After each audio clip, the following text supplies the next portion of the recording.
This is not a drill. My name is Greta Thunberg. We are living in the beginning of a mass extinction. Our climate is breaking down. Children like me are giving up their education to protests. But we can still fix this. You can still fix this.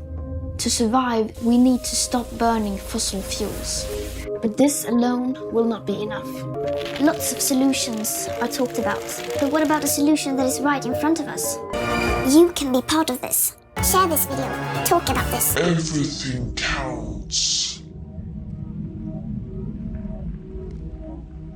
What you do counts.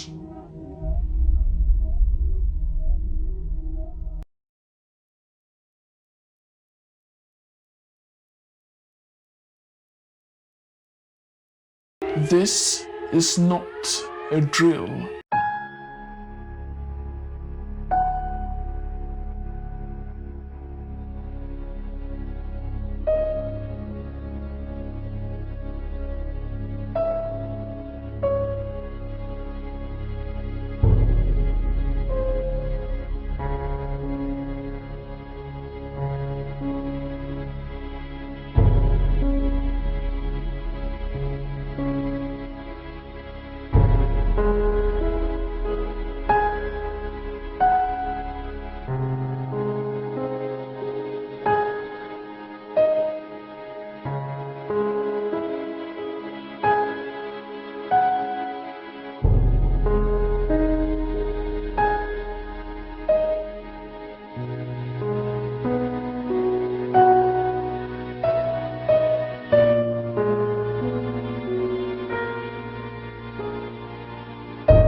This is not a drill.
Melting ice caps, rising sea levels, coastal erosion, crop failures, food insecurity, soil erosion and soil acidification, mass extinctions which are already, as we speak, happening.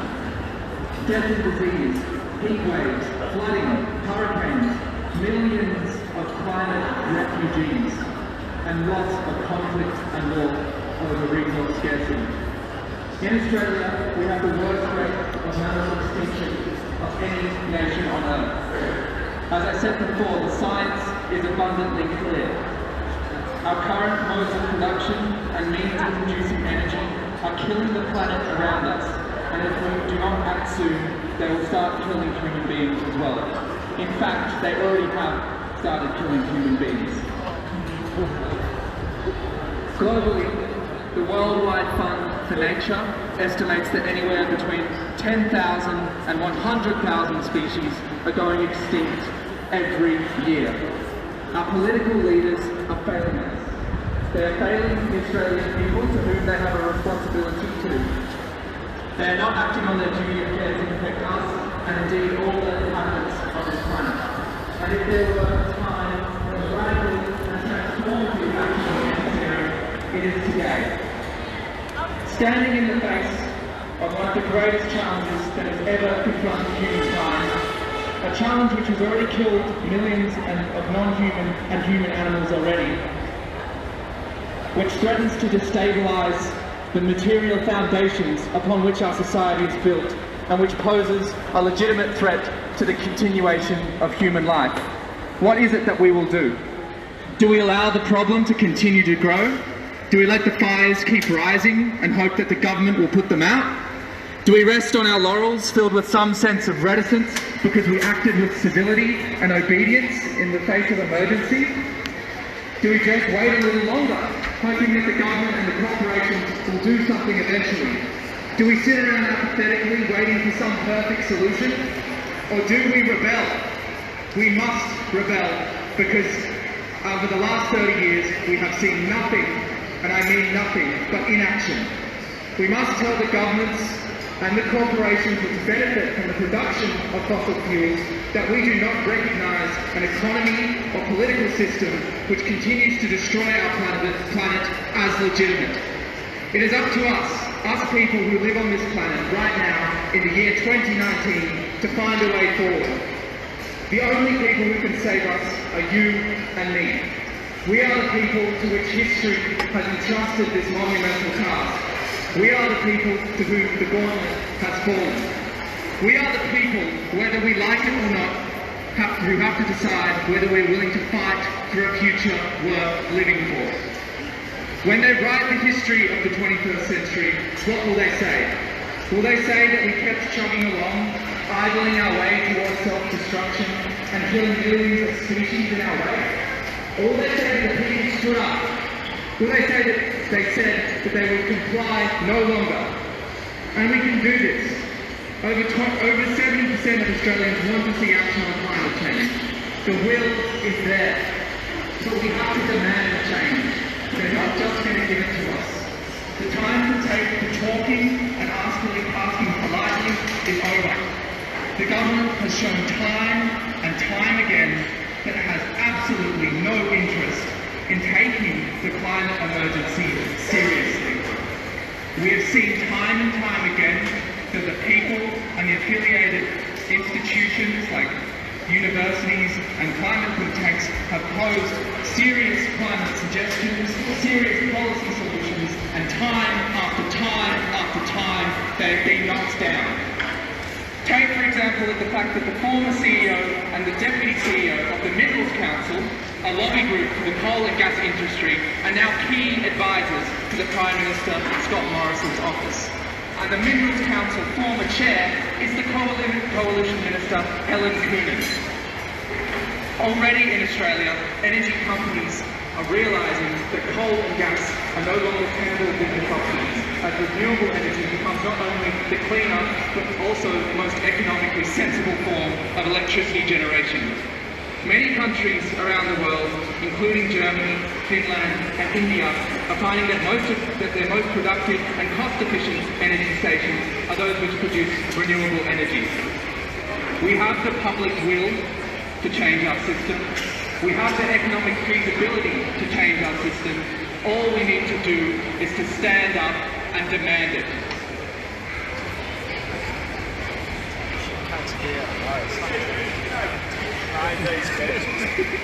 Let him know. DP my life. So once again, standing in the face of one of the greatest challenges that has ever confronted humankind, a challenge which has already killed millions of non-human and non-human animals, which threatens to destabilise the material foundations upon which our society is built, and poses a legitimate threat to the continuation of human life. What is it that we will do? Do we allow the problem to continue to grow, to let the fires keep rising, entrusting the government, which has continually refused to do anything despite widespread public support, despite widespread support from a number of universities, from virtually all the green think tanks, but still nonetheless refuses to acknowledge climate change as a legitimate threat to human existence. Do we allow the problem to continue to grow? Do we rest on our laurels filled with a sense of reticence because we acted with civility and obedience in the face of an emergency? that we stuck to ourselves and we kept going along as we would? Or do we rebel? Do we just wait a little longer, hoping that the government and the corporations will do something eventually? Because that has not worked thus far. They have shown time and time again that asking politely for change does not work. And this is not a new idea. Over the history of the 20th century, countless nations across all the world found out that the only way that they could get what they wanted is if the people demanded it. If the people stood up, took to the streets, took the fight to the government and didn't just ask politely, they found out that that works.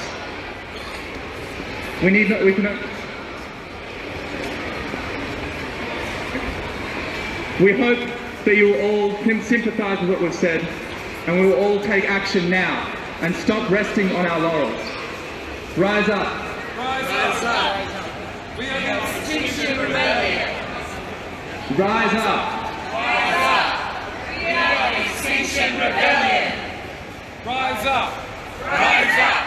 We are the Extinction Rebellion.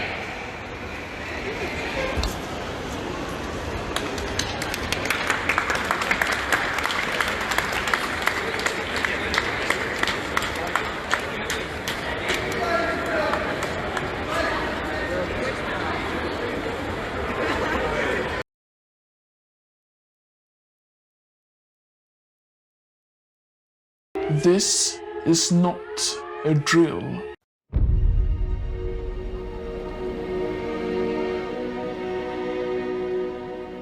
The northwestern end of the Solomon Islands is one of the most stunning and remote parts of the Pacific Ocean.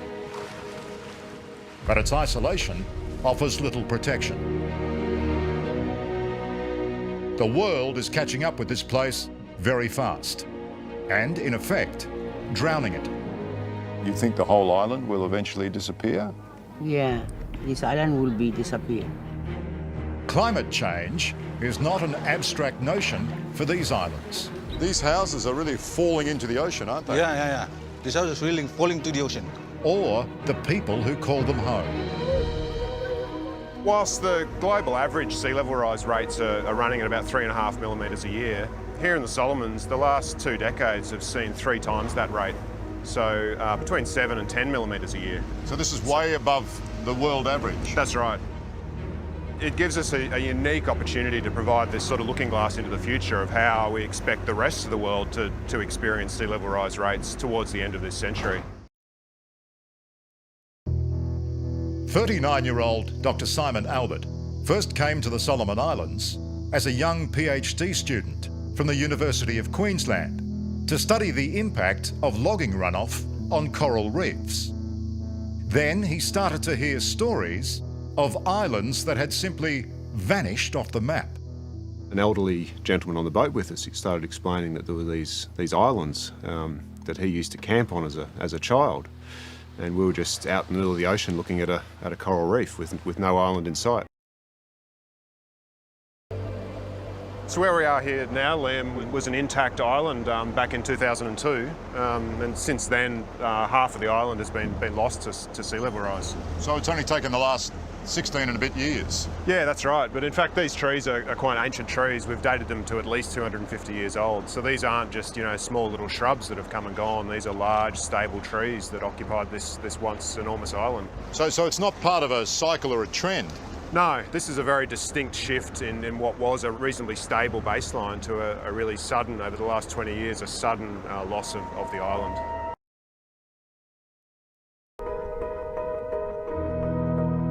It's the same story at the nearby Heta Heta Island. Where we're walking now, this was island. In fact, we had our lunch here about 18 months ago, the shade of these trees that you can see around you. So it's quite dramatic. 18 months ago? Yeah, it's lost about half its size in the last couple of decades. The high tide broke through the island about here, and once that tidal motion could move through, it just slowly worked its way from both sides and took out the rest of the island.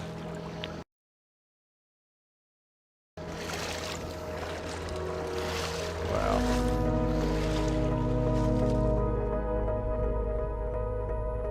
In the past 20 years, sea levels in the Solomon Islands have risen over 15 centimetres, partly through climate change and partly because of trade winds physically pushing water into this part of the Pacific. And these are the rates that the entire globe is predicted to experience over the next century. So what's happening here in the Solomons is supposedly what's going to happen to the rest of the world in the next, 50 years? Yeah, well, it's more than supposedly now, unfortunately. We've got irrefutable evidence that the next 100 years is going to see pushing towards a metre of sea level rise globally. What about climate change deniers who may say to you, look, hang on a minute, this is just all part of the natural cycle.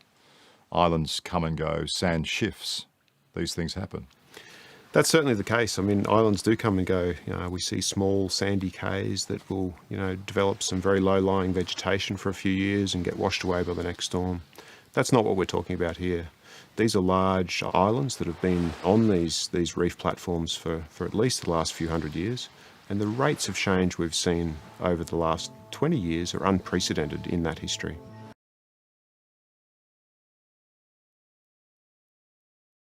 This is not a drill.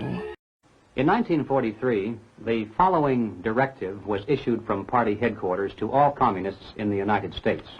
It read, "When certain obstructionists become too irritating, label them after suitable build-ups as fascist or Nazi or anti-Semitic, and use the prestige of anti-fascist and tolerance organizations to discredit them. In the public mind, constantly associate those who oppose us with those names which already have a bad smell. The association will, after enough repetition, become fact in the public mind."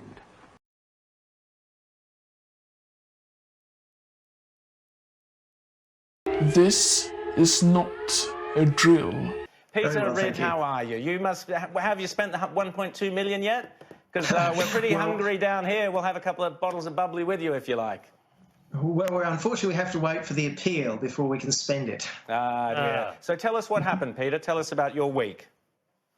Well, the judge handed down the judgment that, 1.2 million. I couldn't go back to work, unfortunately, but that was a good. But unfortunately, the university said they're going to appeal. They just can't see they've done anything wrong. So okay, sorry, that's our taxpayer dollars will be funding this appeal. There's no consequences for the university as far as legal feels because we all pay for it. Exactly, and the Vice-Chancellor doesn't have to spend a cent of her own money at all, whereas I'm going to have to go and beg for more money to pay for the appeal again. Peter, let's just talk about where you're up to. You've also been speaking up in the far north Queensland about the Great Barrier Reef. Tell us the latest work you've been doing on the Great Barrier Reef. Tell us what you've been finding out. Well, we went down to some famous corals that were supposedly totally dead on Stone Island. This was with Jennifer Marahasi, and of course we found wonderful corals there, as you'd expect. The left had a go at you.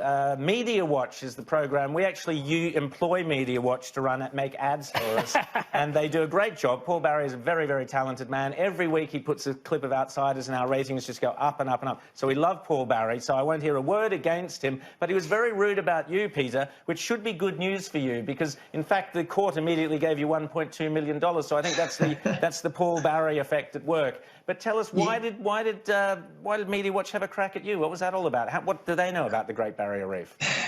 Well, essentially, I think that's the fourth time I've been on Media Watch, which I think is a record for a scientist. But essentially they're saying that really you shouldn't talk to Peter Ridd unless you talk to 11 wise men who disagree with me and claim that I'm like a tobacco industry denier and basically an evil person. That was essentially the gist of what they were saying there. But it's interesting, the similarities between what Jacinta's going through, which is, by the way, far worse than what I'm going through, and my case, that you're just not allowed to say some things at all. The left cannot argue their points, but they just simply want to shut up and smear anybody. And as we keep saying on this show, raise the cost of doing business for people who are outside of the mainstream narrative. So good on both of you guys. Professor Ridd, I want to ask you a question, though, just about procedure here. We've seen with other famous appeal cases in Australia, you need to have some sort of grounds. Do you think that the university will actually have grounds to appeal, or can the court just say, no, there's no grounds for appeal? appeal, everything was above board with this case, and go on your way and pay the judgment? I think that is possible. I'm not a legal expert, but I think that essentially is the case. Yeah, they may not be given grounds at all, but we will see. The thing is, the Vice-Chancellor is hurting now because she's been shown to be essentially wrong on so many cases, and there's no downside to her to employ some very expensive legal people to try to exonerate her. So that's what she's going to do, at least in the meantime. But surely that there's a board of trustees or something like that that at some point is going to rein them in and say, this is not a good use of taxpayer money. You'd hope that the Palaszczuk government might say that, but I don't have any hope of that. But there must be some sort of governance board that will say this is a waste of time and money and reputation. Exactly, and unfortunately they don't seem to be doing too much either. It's very, very disappointing. It really just shows the general corruption of the university system in general, that it's got to this ridiculous stage, and the damage that's been done to the reputation of James Cook University, which is my university. You know, I love that university, and it's been damaged now by this ridiculous situation. Now, Peter, sorry, Rita. Peter, you mentioned earlier that, for you, the great love is the work you do. The great love is being a scientist, exploring what's happening to the Great Barrier Reef. You love the Great Barrier Reef. They've denied you now. They're not re-employing you, you said, which is what you really wanted rather than the money. So what will you be doing going forward? Is there another university you can go to? Do you work by yourself? What's the future hold for Peter Ridd? Look, as the judge said, I'm damaged goods now. No university would want me. And frankly, let's be honest, all the universities are just as bad. So I'm going to be working on this business of trying to make sure that the science quality is improved. And that's what my speaking tour is about. We've got to get government funding to be diverted into checking the science so that people are making decisions based on proper science rather than what's happening at the moment. You know, there's new legislation coming in Queensland that's going to affect every farmer massively, and it's based on, frankly, very dodgy, poorly quality assured science, and that's what I'm going to be working on for the next few years.